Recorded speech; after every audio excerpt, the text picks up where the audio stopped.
Laisse-moi te dire, la tempête là, qui secoue ta vie, qui bouleverse même tes sommeils, tu n'arrives même pas à dormir la nuit. Regarde comment tu commences à compter les plafonds, tu commences à compter toutes les taches qu'il y a sur le mur. Parce que tu as perdu le sommeil, parce qu'il y a les tempêtes dans ta vie. Mais tu sais, Jésus est en train de te dire, ce n'est pas grave. C'est rien du tout. Jésus n'est pas un menteur. Quand il monte dans ta barque, il va t'emmener de l'autre côté. Toutes les promesses que tu as reçues, je pose la question à une âme. Est-ce que toutes ces promesses se sont accomplies? Tu es en retard. Est-ce que ces promesses se sont accomplies? Tu es en retard. Est-ce que ces promesses se sont encore accomplies? Pas encore. Alors pourquoi tu penses que tu vas mourir? Pourquoi tu penses que cette souffrance va te détruire? Aucune souffrance ne te détruira. Le maître est dans la barque. Lorsque tu es avec Jésus, tu dois savoir qu'il y a des choses qui ne peuvent pas t'atteindre. Tu peux être attaqué, mais il y a des choses qui ne pourront jamais te toucher. La barque peut bouger, mais la barque ne se renversera jamais. Jésus ne peut pas. Très bon. Jésus ne peut pas se mouiller. Tu dois savoir que dans la barque de ta vie, il y a des choses que tu peux manquer aujourd'hui. Dis à ton voisin, très normal. Dis à un autre, celui-là ne réagit pas, localise un autre, dis-lui très normal. Dans la barque de ta vie, il y a des choses que tu vas manquer. Mais attention, il y a toujours une limite. Parce qu'il y a des choses que Jésus ne peut pas manquer. Face à la tempête ou face aux tempêtes, garde la foi. Nous sommes dans Matthieu 8, 23 à 26. Matthieu 8, 23 à 26. Je lis au nom de Jésus. Il monta dans la barque et ses disciples le suivirent. Que quelqu'un dise le suivi. Je n'ai pas entendu, j'ai dit que quelqu'un dise le suivi. Et voici, il s'éleva sur la mer une si grande tempête que la barque était couverte par les flots. Et lui, il dormait. Que quelqu'un dise, il dormait. Les disciples s'étant approchés le réveillèrent et dirent, Seigneur, sauve, nous périssons. Il leur dit, pourquoi avez-vous peur, gens de peu de foi? Je dis à quelqu'un, que ce matin, ça ne soit pas ta phrase. Tu ne dois pas être un homme de peu de foi. Alors il se leva, menaça le vent et la mer. Jésus va menacer le vent et la mer. Ça tombe sur toi par la grâce de Dieu.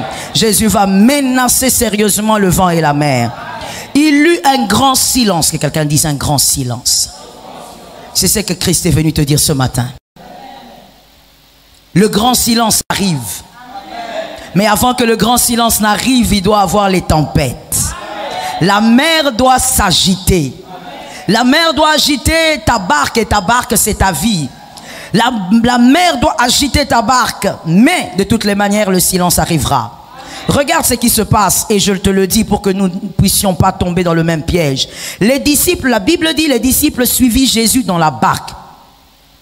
Volontairement, les disciples suivirent Jésus dans la barque. Jésus n'avait appelé personne. Ils l'ont suivi dans la barque. Comme toi et moi.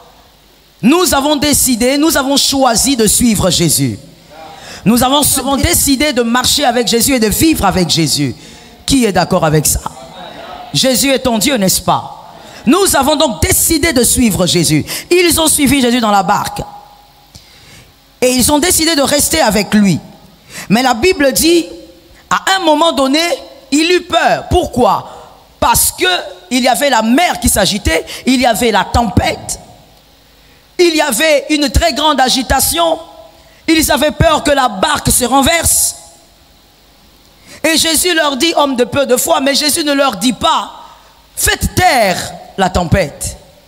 Jésus ne leur dit pas, pourquoi vous n'apaisez pas la mer? Jésus dit simplement, homme. Que quelqu'un dise à son âme, ça doit changer ce matin. Donc Jésus est en train de faire des reproches. Il ne fait pas des reproches sur ce qu'ils n'ont pas fait. Il fait des reproches sur ce qu'ils ont manqué. Il fait des reproches sur le manque de foi.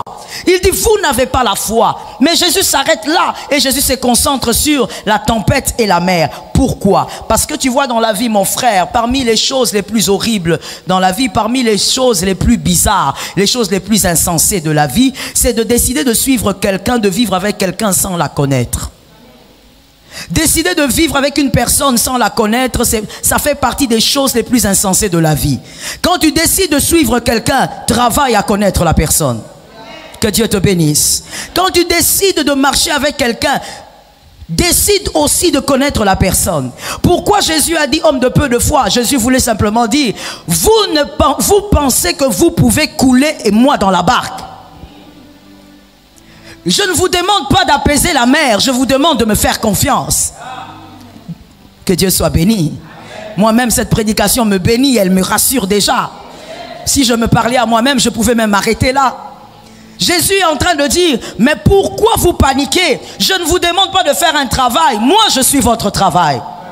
Si vous me connaissiez, vous saurez que vous ne pouvez pas vous noyer alors que moi je suis dans la barque. Jésus ne se mouille pas. Jésus marche sur les eaux. Mais le problème c'est de le connaître. Si tu ne sais pas qu'il marche sur les eaux, tu vas crier, tu vas dire je veux mourir. Je dis à une âme, tu ne mourras pas. Jésus ne se mouille pas, il marche sur les eaux. Oh, moi j'ai vu plusieurs fois dans la Bible Jésus démontrer que lui n'avait rien à voir avec cette histoire des eaux. Même face à la piscine de Bethesda, il regarde le paralytique, il dit lève-toi et marche. Ne va pas dans ces eaux là parce que moi je suis tes eaux.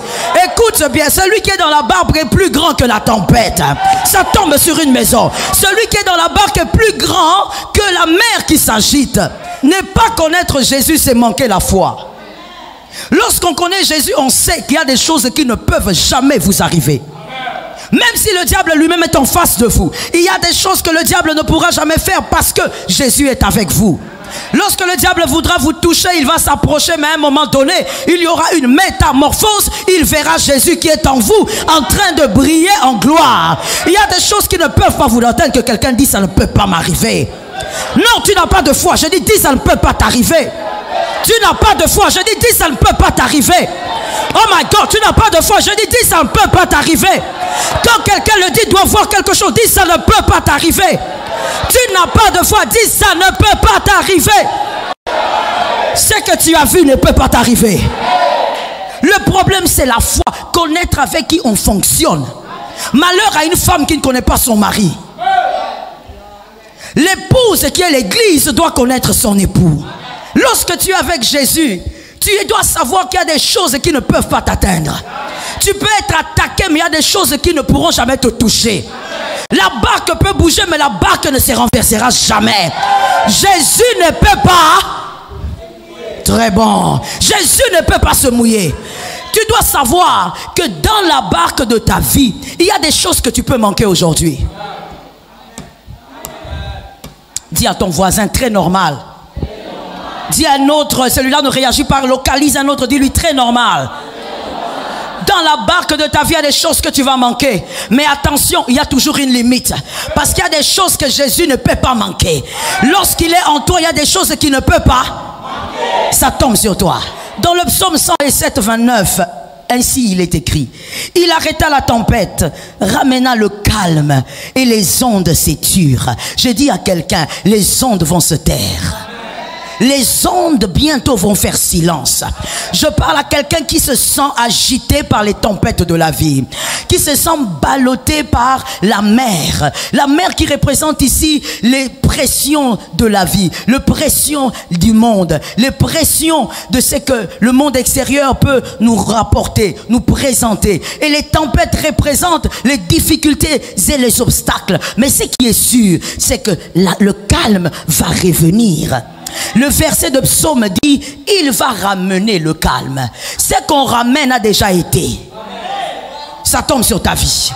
Tu dois croire que tu n'es pas né dans la douleur. Tu n'as pas grandi dans la misère. Ne pas grandir dans la misère, ce n'est pas manquer du riz, du pain ou autre. Ne pas grandir dans la misère, c'est avoir Jésus comme maître.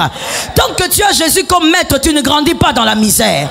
Il y a des choses qui vont revenir parce que Jésus est là.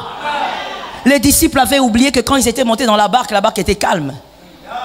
Très souvent, c'est ce qu'on oublie. C'est ce que toi et moi, nous oublions. Tu as oublié qu'à un moment donné de la vie, le Seigneur était ta paix, était ton repos, tu étais dans le repos. Lorsque la mer agite la barque, la tempête agite la barque, tu oublies que Jésus une fois t'avait donné la paix. Tu oublies qu'une fois tu avais des problèmes et Jésus t'a restauré. Tu as oublié. Lorsqu'il y a la tempête qui frappe, on oublie que la barque était calme. Je rappelle à une âme, je rentre dans ton passé et je te rappelle que Jésus était celui qui avait amené la paix. Il avait imposé la paix à une certaine époque. Le même qui a imposé la paix va ramener la paix. Les ondes seront obligées de se